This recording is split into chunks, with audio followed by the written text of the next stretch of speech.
Okay, here we are. Hello, founders. We're getting started.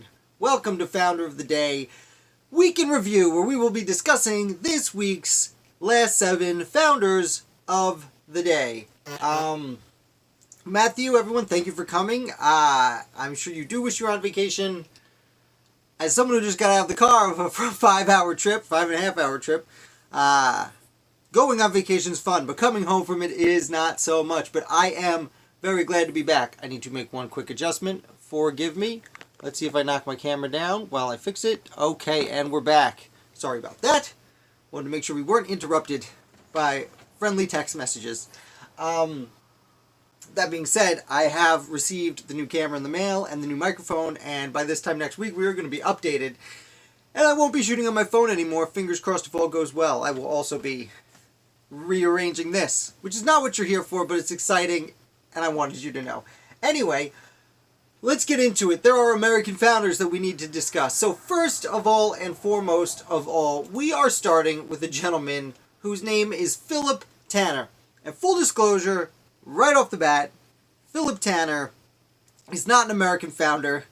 He just so happened to live in the 18th century, and I read his story and felt obligated to talk about it, so a little off topic to start today. I will even read you his tombstone, because that's where we're going with this. Here lie ye body of Philip Tanner, who departed this life May 6, 1751, age 58 years. And 1751 is well before the American Revolution. It's even before the 7 Years' War, or French and Indian War, whatever you'd like to call it. But what struck out to me when I read about Philip, I was researching one founder and it said, might be related to this guy. And I was like, okay, who's he? And it was like, Philip Tanner is the first person in North America to be killed by a puma. Now, I've seen it defined as puma and mountain lion, something else, another type of big cat, which escapes me now. But he was killed by a big cat. And this happened just outside of Louisville, Pennsylvania, in an area known as Betsy's Patch, which is outside Philly, close to Lancaster, Pennsylvania now.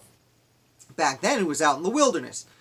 So, it struck me, and I read into it, and as the story goes, Philip Tanner was outside inspecting some lumber for his mill.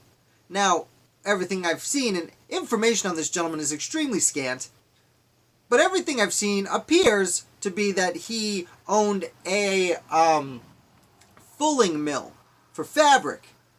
But some sources think it might have been a sawmill because he was inspecting lumber, probably for his sawmill, although it might have been for firewood, but why would he be inspecting it? Either way, he's looking at a pile of wood, and out comes a big cat, and it mauls him to death. Pretty sad. So, he's buried not far from where this happened, and what's interesting is his gravestone's still around in a very low-key grave outside Lancaster, or closer to Louisville, I should say. And on it, and the reason his grave is interesting is the person who not wrote his epitaph, but inscribed his epitaph in stone, also carved a picture of the puma on the stone, which I thought was kind of insulting to... They didn't carve a picture of Philip Tanner in his gravestone. They carved a picture of the beast that got him, which was very interesting. Now, the stone itself, I don't know a lot about gravestones and gravestone history, but the stone itself appears to be kind of an important, I don't want to say landmark, but an important demonstration of early gravestones from the mid-18th century. So I felt the need to write that in. I also felt strange thinking, oh, he was the first person in North America killed by a puma. That seems hard to believe because, well, Native Americans have been in North America for thousands of years. Putting that aside, I have to assume they meant the first European killed by a puma. Problem is, the French had been hunting out in the woods, and Americans, and even the Spanish too, but the French had been out in the central part of North America for centuries, hunting the furs of animals, some of which were, big cats. So I was very surprised to see this assumption. It's probably what they mean, and there's not a lot of information out there about him, but what I found all said the same thing. First killed in North America. What they probably meant was the first killed whose gravestone still stands. Because we can say, okay, here he is, this is the guy. And again, as I said, since the gravestone itself is important, that's probably why people refer to him as the first one killed, despite the fact that I find it extraordinarily impossible to be true that he was the first one killed. So we're going to move on. Philip Tanner was last Thursday. I just thought it was a fascinating little story, so I went, and we're going to talk about it real quick because it is just a little story. But I hope you enjoyed it. Of course, if there's any questions, I am here for it. Let me know. Thank you for coming. Remember to hit like and subscribe if you're new here, although I do think most of you are already subscribed. That's why you showed up when the announcement went out. Thank you so much for subscribing and coming. I clicked on John Winthrop. Okay, so Friday is now Anti-Federalist Fridays, as we love to discuss. John Winthrop is a descendant of... I'm sorry, today's subject is James Winthrop, who is a descendant of John Winthrop, and whose father was John Winthrop. There were many Winthrops, but he's from the Winthrop family that happened to just, found Massachusetts Bay Colony, no big deal, 150 years beforehand. At this point, as I said, about 130, 150 years have gone by since Massachusetts was founded, but the Winthrop name still does carry weight in the colony. So, James Winthrop goes to college at Harvard. What do you know? Boston man, Winthrop.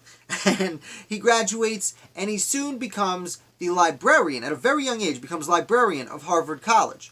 Now, then the American Revolutionary War breaks out, and James Winthrop is dedicated to the revolutionary cause. So when George Washington shows up and they're assembling the Continental Army, they use parts of Harvard as a place to store troops and belongings and camp an army, because they were looking for places. Harvard was, at the time at least, technically outside of Boston. And they were looking for places to use to benefit the army that were, as I said, outside of the city of Boston, where the British were trapped after Lexington and Concord. So, James Winthrop, as the librarian of Harvard, is tasked with saving all of the books, because even the friendly armies don't necessarily have a great record of taking care of the place, so to speak. So James Winthrop is given a team by the university, a team of volunteers, to help him pack all the boxes and books and move them further out of town, get them out of harm's way, because a library of that nature, especially at that time, I mean even today, a library of that nature is something worth saving. But back then, I mean, this was the knowledge. This was the internet that they needed to move. So Winthrop goes and he's packing them, and then, the Battle of Bunker Hill breaks out. So Winthrop leaves his books, goes to the Battle of Bunker Hill, gets shot, is okay, and then goes back and helps to finish packing and relocating the books. Now, lucky for us, he was okay. That's his big moment in the Revolutionary War. He does serve in various capacities throughout the war, though it's mostly in Boston, and he doesn't fight very often with the army. You find a lot of people, I find a lot of people who fought early in the war at Lexington and Concord and Bunker Hill, especially the gentlemen of higher renown in society. They would fight locally then when it was urgent. Here it is right in front of you. But then they would generally, not all of them, but a few people would stay home and take on more upper echelon civilian roles. And James Winthrop seems to be one of these people. And he took on several roles. He stayed as the librarian of Harvard for about 17 years, I believe. But he also became a judge locally, a register of probate, I should say. So a register of probate essentially ran the courthouse, but was not a judge. So that way the judge could come in, judge things, and go home. But the register of probate hired all the secretaries, kept the books, organized the paperwork, scheduled times for courts and things of that nature. So he ran his county's register of probate for another several years, eventually resigning the library of Harvard. And I didn't write it in the article, but I did read his criticism, basically saying, "You're paying me nothing." I should have brought up the quote, because I'm going to paraphrase, but he essentially says, how am I supposed to survive on this amount of money?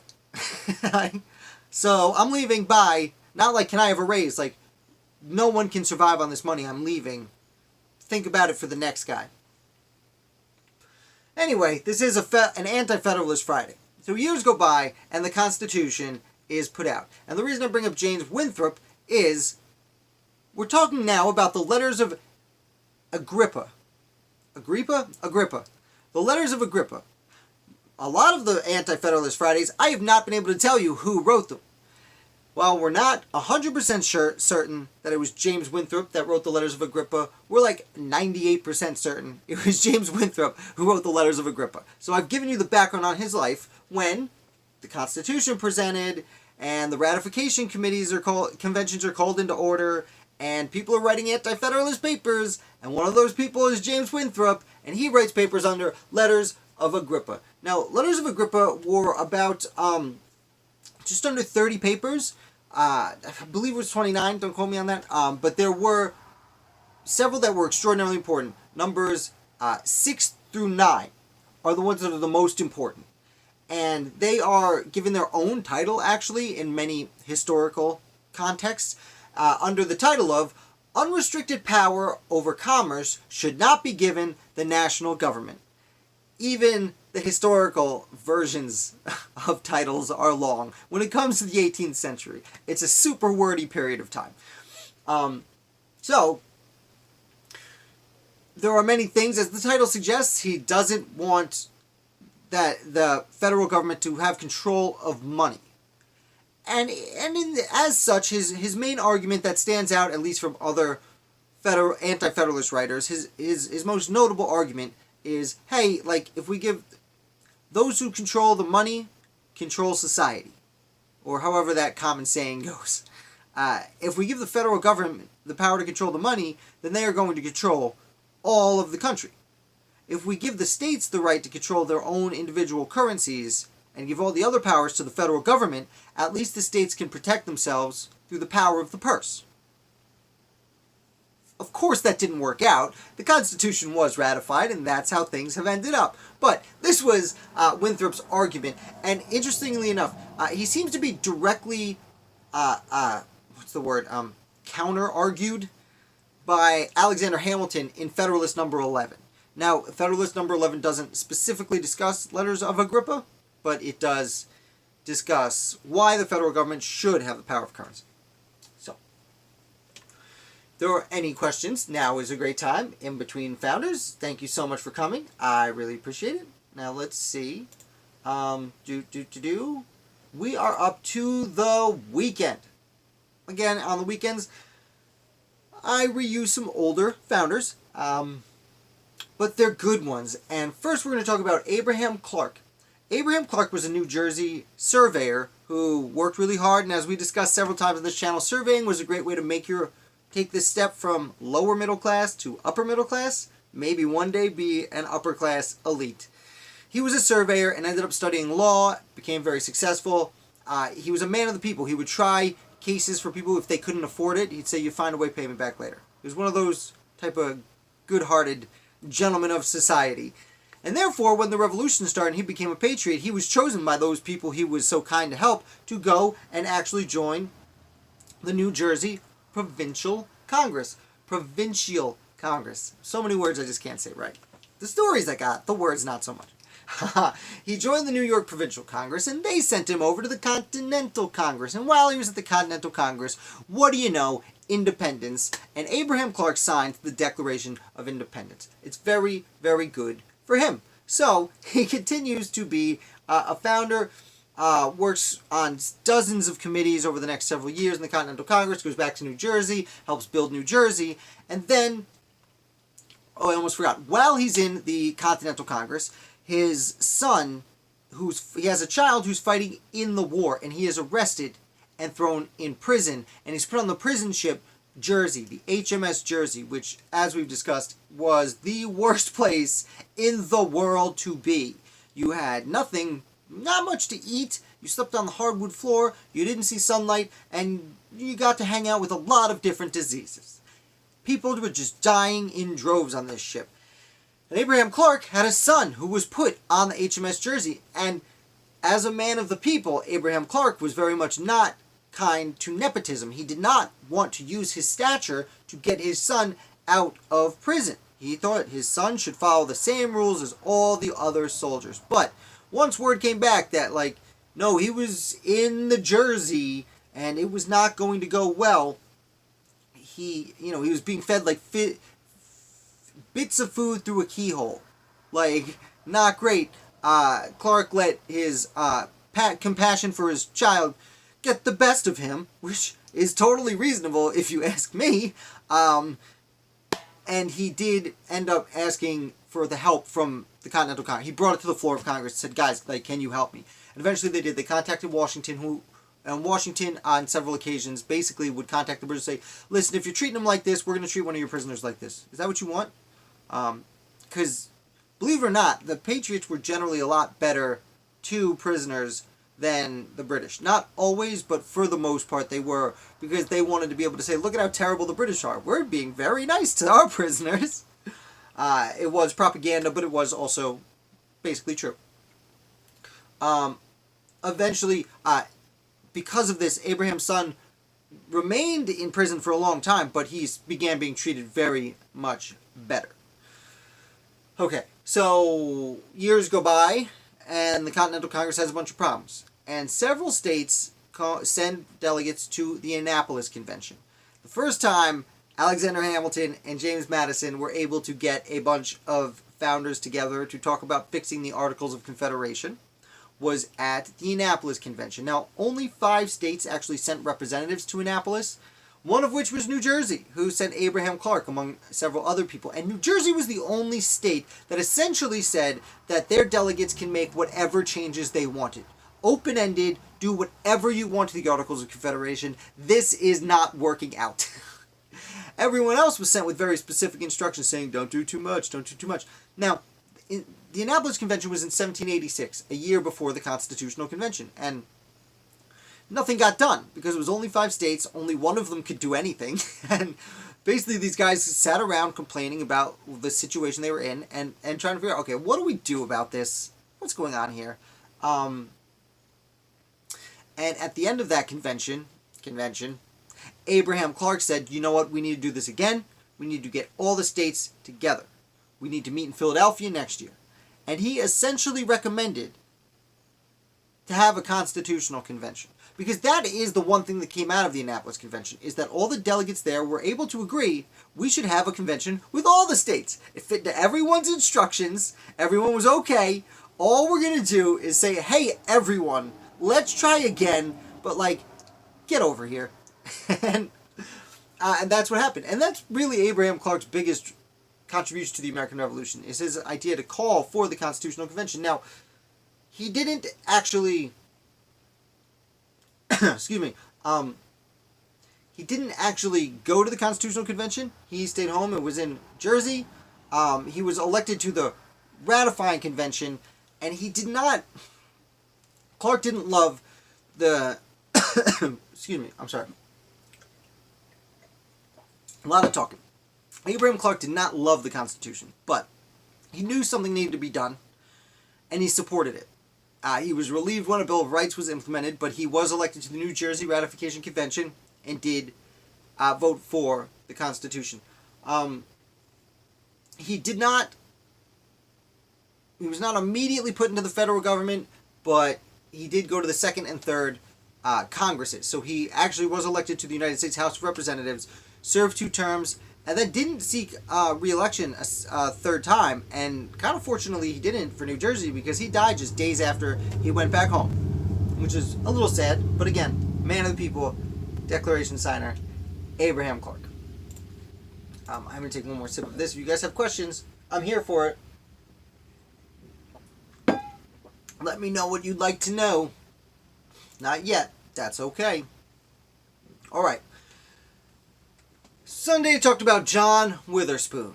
John Witherspoon has a lot of similarities, in a way, with Abraham Clark. They were both signers of the Declaration of Independence, and they both had children who fought in the war. As for Witherspoon, jumping ahead a little bit, his son would actually die in the war.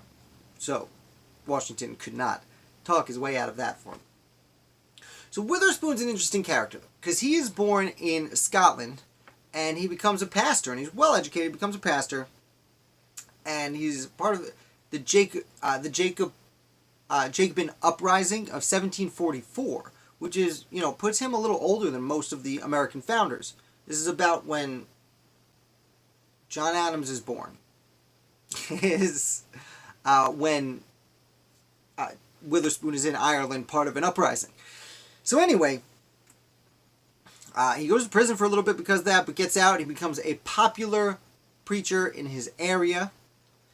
And eventually he meets two men, Benjamin Rush and Richard Stockton. And they become fast friends. Now, Benjamin Rush was studying to be a doctor. Richard Stockton, an important person in colonial Philadelphia at the time and New Jersey at the time. They would be, Richard Stockton would end up being Benjamin Rush's father-in-law, and both Rush and Stockton and John Witherspoon and Abraham Clark would all sign the Declaration of Independence.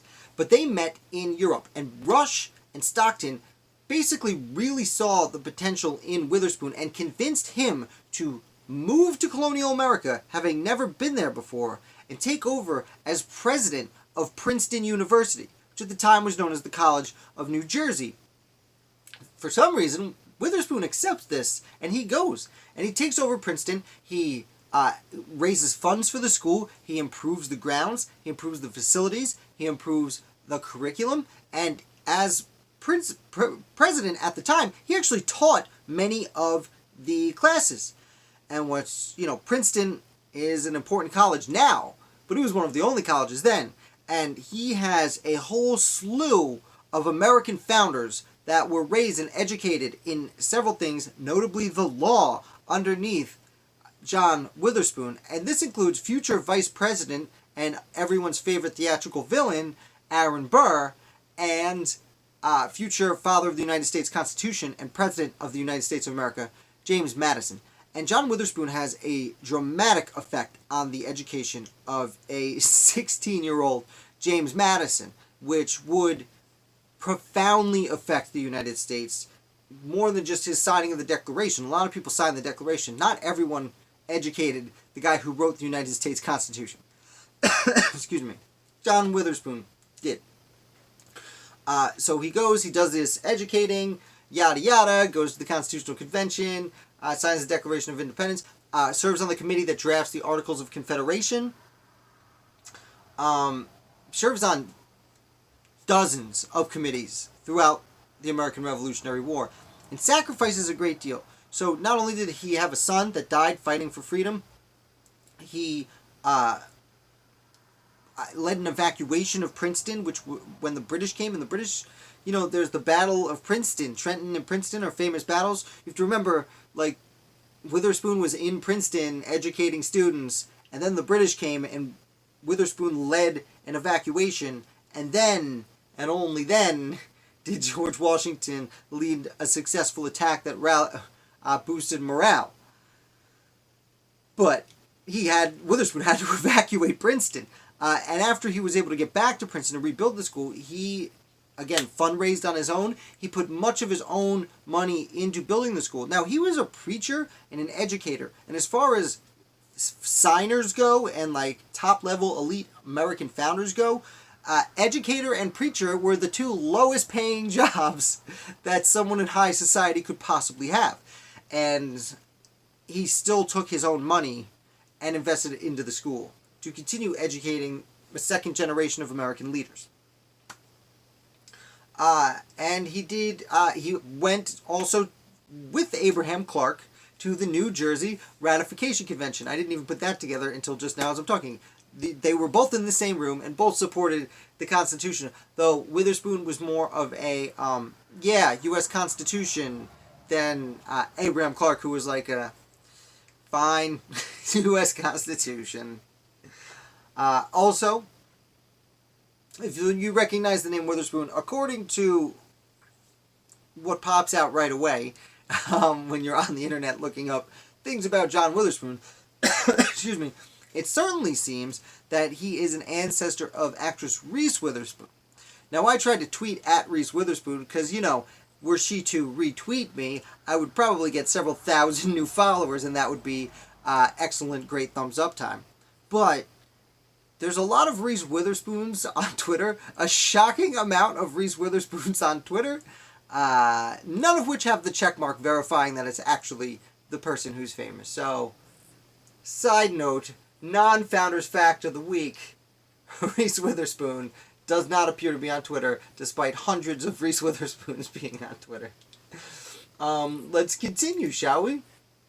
Any questions? Now's a great time. In between. I am going to give a shout out to the book of the week, because we're talking about so many Declaration signers. There is this book that I love that is called Signing Their Lives Away, The Fame and Misfortune of the Men Who Signed the Declaration of Independence. Now, this is a small copy. It's a hardcover. It's more expensive because it has, in the thing, the Declaration of Independence, in there. I put a link below to a paperback that is, 1/3 of the price because you want the content. It's just biographies of all the founders, but if you like what I do, this book is one of the ones that inspired me. They're a bit longer than what I write on founderoftheday.com, but they are fairly brief biographies of the founders, and they're a lot of fun. He writes in a really fun, upbeat style that, much like I do, fans what's unique about each guy. So, if you're interested in that, link in the description below. Let's continue. We are up to Griffith Rutherford, and his campaigns against the Cherokees. I'm going to take a drink of water because there's a ton to write about Griffith Rutherford. As I've said before, some founders just have so much that, first of all, it's super surprising they're not better known. And second of all, it's hard for me to squeeze it all in. So, what we'll talk about today, what I basically did is compact all of his life into a few paragraphs. When it's each paragraph, in hindsight, I should have just given him a whole week and given him a different story every day, because he has so much going on that each paragraph I wrote could be an essay on its own. So, real quick, Griffith Rutherford, by the time of the American Revolution, had already participated in the French and Indian War. He'd already helped suppress the regulator movement in North Carolina, where he was from. He was already a leader in the colonial assembly. He was already a leader in the colonial militia of North Carolina. He was already friendly with Daniel Boone and had gone hunting with him in Kentucky and parts of what would be Tennessee. And because of the rank he had achieved from the ground up through war and now in the colonial assembly, he had the perfect experience for when the War of Independence broke out. Excuse me. First, he goes and campaigns against the Cherokees. So, the Cherokee were a Native American tribe, fairly obviously, in western North Carolina, western South Carolina. I guess, no, South Carolina didn't go that far, but western Georgia, what's now, Tennessee, parts of Kentucky, parts of Alabama, the Southwest, on this side of the Mississippi. I've gotten lost in the geography. Anyway, he goes out to campaign against them. He first joins Richard, I can't get any words out. Richard Richardson. It's because his name is ridiculous. That's why I couldn't say it. He joins Richard Richardson on the snow campaign, which was when they got snow in South Carolina during a campaign. And then he joins two other gentlemen, Andrew Williamson and Andrew Pickens, and they go out and they start raiding Cherokee towns because the Cherokee decided to side with the British, and early in the war, the Patriots really didn't like that very much. So they went out, they burned about 24 towns, lots of crops, they stole cattle and livestock and things of that nature. So it was good times, great oldies. They went to the expedition and burned. They essentially chased the Cherokee out of the area and created a buffer so that the South could feel a little bit safer. Again, I could go, this is a very long story in itself, but Griffith Rutherford then goes over and fights in the Southern Theater of the War, participating in several battles, including Ramser's Mill, which was one of those, like, brother versus brother, neighbor versus neighbor, like, literally the people knew each other. They ran out of ammunition, and they're like hitting each other with using their guns as clubs and hitting like their friends and their siblings. And he participates in that. He also participates in the disastrous Battle of Camden that ruined Horatio Gates, finally. And at Camden, he's arrested. He spends almost a year in prison. Eventually gets out, gets his men back. And when the main army of the Continental Army goes to Yorktown, Griffith Rutherford goes to North Carolina, and he goes to Wilmington, because Wilmington was being used as a depot of sorts. And what would happen is the British were not only storing men there, but storing supplies. So he attacked the British stronghold at Wilmington, and he forced the British and a lot of loyalist companies back into Wilmington, and then held them there, which helped stop needed supplies from getting to the British who were held up in Yorktown. Though to be fair, the French were blockading Yorktown, and the British would have had trouble getting supplies either way. But he did that, and it was an important move to help Washington have the time and resources to finish off the British. He went back, he would go back to North Carolina and participate more in the government there, participate in the state assembly. He went to the first state ratifying convention where he voted against the federal government, which, by the way, North Carolina voted against ratification the first time, when everyone else was saying yeah, except Rhode Island, who was like, we're not even gonna have a convention. North Carolina is the only state that said no, like, we don't like this. And it wasn't until a year later, when the government already came into power, and it was everyone except North Carolina and Rhode Island not in the Union, that North Carolina had another convention. It was like, fine, you win, as my friend Tom would say. Call it a coup, because we have no say in the matter. And then, at the end of his life, Griffith Rutherford actually moved out to Tennessee and became a founder of the southwestern part of what was then the United States, southwestern part east of the Mississippi River. And he became president of the Legislative Council of the Southwest Territory. It's a wordy title. He was not governor of the Southwest Territory or president of the Southwest Territory. He was president of the Legislative Council. So kind of like Speaker of the House, but for the territory. But he did help drive several of those states towards statehood. Many of them took a long time. Tennessee, he does count as a father of Tennessee because of this, because he was living in Tennessee. But that ended up moving on to, as I said, states like Mississippi, Alabama, others came as an extension of his work out there. So Griffith Rutherford is an amazingly important, not only general in the South, I believe he was a major general in the state militia. So he was not only a major general in the southern part of the war, but he was a very important part in developing and expanding the United States further west. Excuse me. And like I said, the Cherokee Wars, I mean, I should probably write a whole article just on the Cherokee Wars, because they are extraordinarily important. Let's see, Troy. Colonial Witherspoon would be more interesting to talk to. Anyway. I agree. I am a pretty big... By Colonial Witherspoon, I assume you mean John, the old guy. And yeah, he would be a lot more fun, probably, than Reese Witherspoon. Although, sorry Reese, I should say Reese Witherspoon would be more fun because she's still alive and she has a chance of seeing this video. A small chance, because I can't tweet at her, because I don't have that option. But, you know, tell your friends. Let's see if we can get Reese Witherspoon to come hang out for one of our founders of the day. That would be amazing. Do continue. I will. Let's go on to the next founder. Two more. David Cobb. David Cobb's interesting. Now, I'm not going to sit here and talk about Twitter all day, but on Twitter, if you follow me on Twitter, which you should, link in the description below, and Twitter is a terrible place, but the American Revolution Circle on Twitter is actually really cool and very informative and helpful when it comes to the American Revolution. So if you are on Twitter, come over, but don't ruin it. Don't troll our precious little corner of the internet.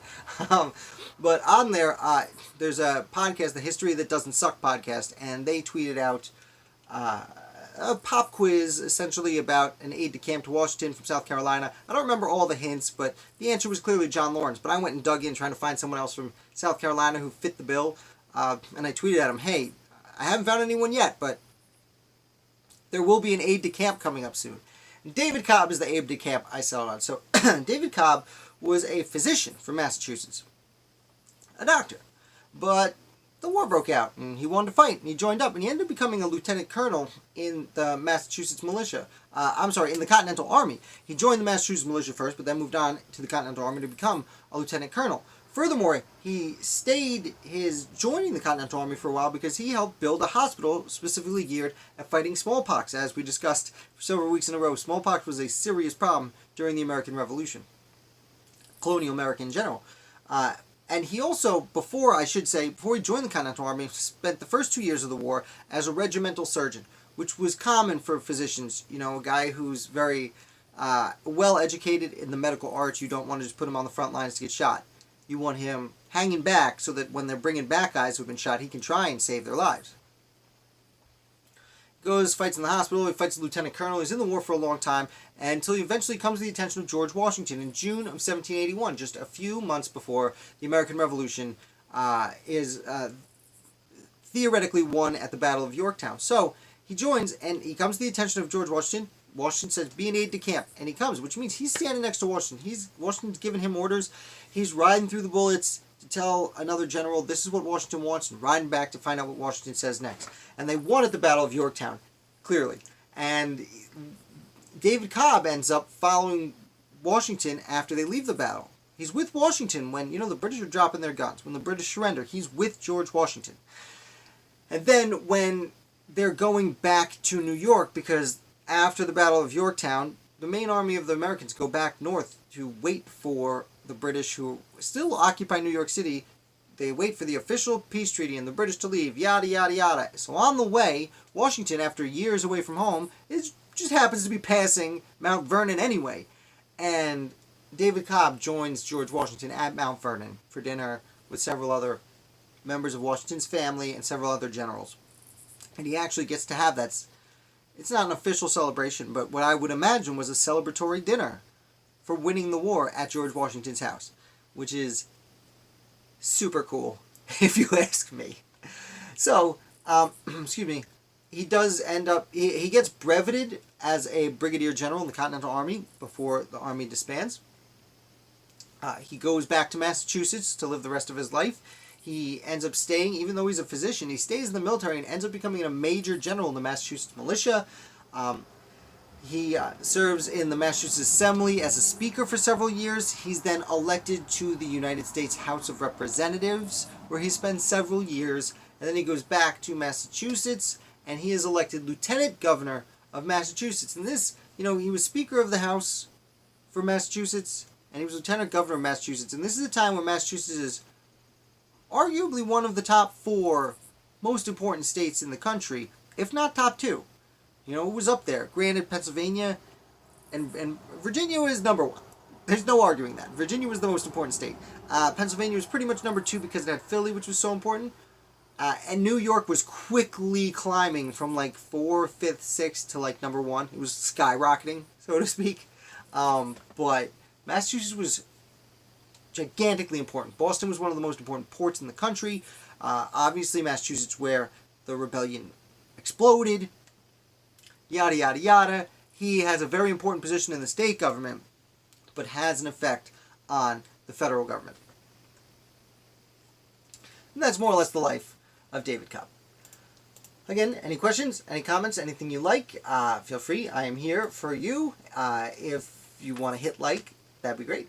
And we're going to talk about Timothy Danielson. But first, drink some water. I'm going to tell you about a mistake I made. And this is the second time I'm saying this in 2 or 3 weeks. I was already done writing this article when I realized, I already wrote about Timothy Danielson a year ago. Whoopsie doodle. So apparently I have to start Googling, or not even Googling, going on founderoftheday.com and seeing if I've already written about founders, because I'm quickly approaching my 900th article in 2.5 years, which if that sounds like an impressive amount, you're right. I will float my own boat for a second. That is a lot of articles that I've written, which I hope explains why I've forgotten that I've written about some of them. The last guy was Joseph Wood from Georgia, and he's kind of a forgettable character. He's a very small part, doesn't do much. Timothy Danielson, he was a huge part of the revolution. So I'm going to kind of float through the whole story, both articles I've written. This one I edited down and made it real short because I took out the stuff I already wrote and just linked to it. Enough about me. So Timothy Danielson was an early patriot in Massachusetts. He was from Hampton County, Massachusetts. And he's a merchant, he's successful, and he's already in the colonial assembly when hostilities start breaking out. In fact, he's one of the ones who is censured. He works with John Adams and Joseph Warren. And these three men are censured and targeted for removal from the colonial assembly because they are the ones who, after the Boston Massacre, promoted the idea of a day of prayer and fasting for the victims of the Boston Massacre. So that's kind of where he makes his mark and becomes known. When the Lexington alarm comes out, which essentially was hey, the Battle of Lexington and Concord just started. Get your guns. Danielson led, who was already, again, chairman of his local committee of correspondence and an active patriot. He gets his company. He has a company, or he led 8 companies, apparently, which my understanding is companies were generally 100 people. A regiment would be 10 companies of 100 people each. He didn't have a regiment, but he had 8 companies, which was almost an entire regiment that he had raised on his own independently. And he led 8 companies of Minutemen, essentially. 800 people that he rallied and went and called up to Lexington and Concord and helped chase the British into Boston. That's essentially what my first article is about. It's a phenomenal feat that we don't see a lot of people doing all by themselves. He wasn't all by himself. There were 800 other people involved, obviously, but it's a gigantic accomplishment that really shouldn't be overlooked, and that's why I'm really disappointed. I forgot. I wrote a whole article on that big old accomplishment. What a jerk. Timothy Danielson, he joins the Continental Army, but leaves because he's given the title of Brigadier General in the state militia. And while he's doing this, he is part of the Committee of Arrangement. So each state had a Committee of Arrangement that was tasked to work with the Continental Army to make sure everyone was doing everything on the same page. George, as I like to say, this wasn't one army versus another army. It wasn't the Continental Army versus the British Army. This was the Continental Army and 13 individual militias, which had thousands of people and were in fact armies, all fighting together. And the way you get 13, I mean, if you want to include parts of Kentucky and Vermont, if you want to, so we're like 15 armies or so, and if you want them all to work together, you need to organize. And what essentially happened was everyone defaulted to George Washington. And they sent committees of arrangement to discuss with Washington and Washington's team what he's doing, what he needs. What can we get you? Okay, you need more supplies? Okay, well, we're going to have to talk to the Continental Congress, or we're going to have to talk to our Congress for that. But what military men are you moving here? Okay, I'll talk to this person for this. Okay, great. Timothy Danielson was the chairman of Massachusetts Committee of Arrangement. And as this person, he worked directly with George Washington. And he was a brigadier general and led men of his own. He was elected to the Continental Congress on 3 separate occasions and declined every time. Now, the first 2 times it was like, the war's going on. I'm committee arranging. I'm a brigadier general. I'm busy. The 3rd time he might have taken the position, but he associated with John Sullivan, and he and John Sullivan were part of the John Hancock collective in Massachusetts. Hancock had kind of worn out a little bit of his welcome. He would come storming back and become governor for a very long time, but this was a point in time, it was kind of a lull with the popularity of Hancock, he probably only had about 65% support of the people, if we're talking about John Hancock in a lull. But Sullivan had a little bit of an affair of his own, by which I mean 18th century affair, as in he would just been elected to the colonial assembly to represent Boston, but he had only lived in Boston. He did not meet the residency requirement for Boston to be elected, because really John Sullivan was a New Hampshire man. So that didn't look great, and Timothy Danielson being friends with him kind of had an effect. And more noteworthy, Timothy Danielson had neglected his prosperous mercantile business while he was fighting the war, and lost a lot of money, and narrowly avoided going bankrupt and going to debtor's prison. And this hurt his popularity. So that's why he refused the third time to go to the Continental Congress. Also, I should note that this is after the war, when no one was going to the Continental Congress, because no one gave a hoot, because it was valueless, essentially. It was more important to work on the local stage. And for Timothy Danielson, it was more important for him to make his money back and rehabilitate his standing in society, which he did. He rehabilitated his career and made his money back, thankfully for him, and lived several more years before passing away. But he did, again, achieve the highest levels of generalship in the state militia, and was elected to the Massachusetts General Court, and held many judicial positions throughout this entire time that I neglected to mention until now.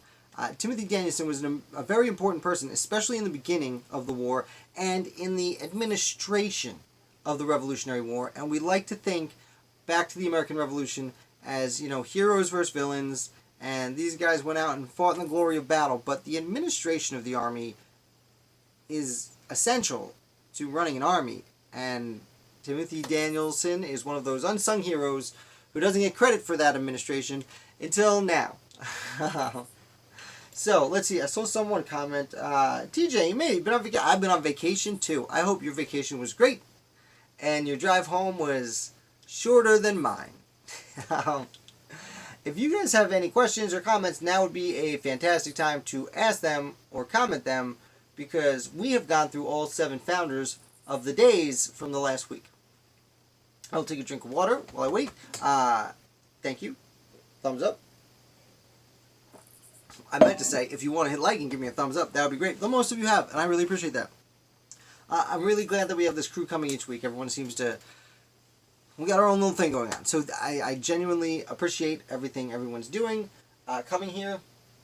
This is all going to change in the next few days, as I've been saying. I have a new monitor right here. I have a new camera downstairs, an actual real webcam, a nice microphone. This is going to be great. My drive was only 5.5 hours, which it has been longer, because when you're driving through New York City to Long Island, it can get hairy. But we were very fortunate today.